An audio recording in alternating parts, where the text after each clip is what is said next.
What is going on, Bucks fans? Evan Wanish here, back at you with yet another video talking about the Tampa Bay Buccaneers. And today we are going to be talking about the Buccaneers finalizing their practice squad, signing two more players to get to the 16 players required or needed for a practice squad.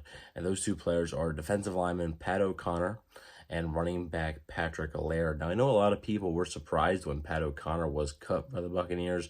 Has been on the defensive line for a little bit now with the team and has really carved out a role for himself on special teams with the Tampa Bay Buccaneers as well. So I do know that some people were surprised and were kind of worried that maybe the Buccaneers wouldn't get Pat O'Connor back on the practice squad. But nonetheless, he has returned to Tampa Bay's practice squad. So a big boost for the Buccaneers that they were able to keep him.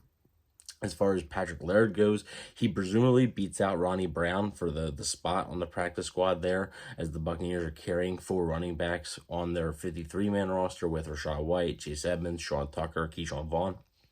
So with that, I think the Buccaneers kind of wanted to go the veteran route there at running back over a guy like Ronnie Brown, who's a little bit more inexperienced, undrafted free agent. So I think Patrick Laird gives you a little bit more of that veteran sense there. And speaking of which, since both Pat O'Connor and Patrick Laird are veterans, a pair of Patricks as well, but veterans nonetheless, I did want to talk about this because the Buccaneers have a few veterans on their practice squad now, mentioning those two names, but also John Wolford, the QB3, who played well in the preseason. He's back on the practice squad, as well as David Moore, who I know a lot of people were pretty surprised, maybe even more surprised about Moore than O'Connor, that Moore was cut. So, but he's back on the practice squad as well.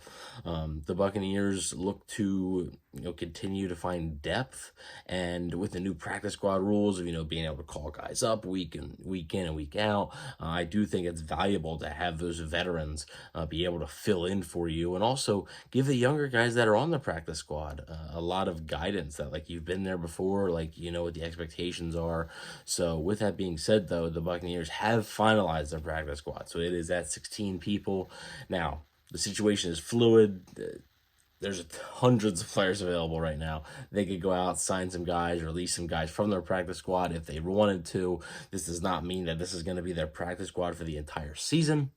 But for now, it is their initial 16-man practice squad with Pat O'Connor and Patrick Laird filling out the final two spots. So let me know what you guys think about Patrick Laird and Pat O'Connor, both returning to the Buccaneers. Both, I think, had fairly productive preseasons. Laird showed out a few times, I believe, in the Jets game. He also had a nice run in against the Ravens. I believe he was the one who had the hurdle that kind of like kicked the guy in the face, so that was a pretty funny moment. But let me know what you guys think about these two moves. Let me know what you think about the practice squad in general. Do you like having guys like O'Connor and Laird and Moore and Wolford? Do you like having those veterans on there, or do you wish they would have gone for maybe some younger guys, maybe some unproven talent, trying to find like a diamond in the rough? Let me know what you guys think in the comment section below. Please don't forget to like, share, and subscribe, and talk soon.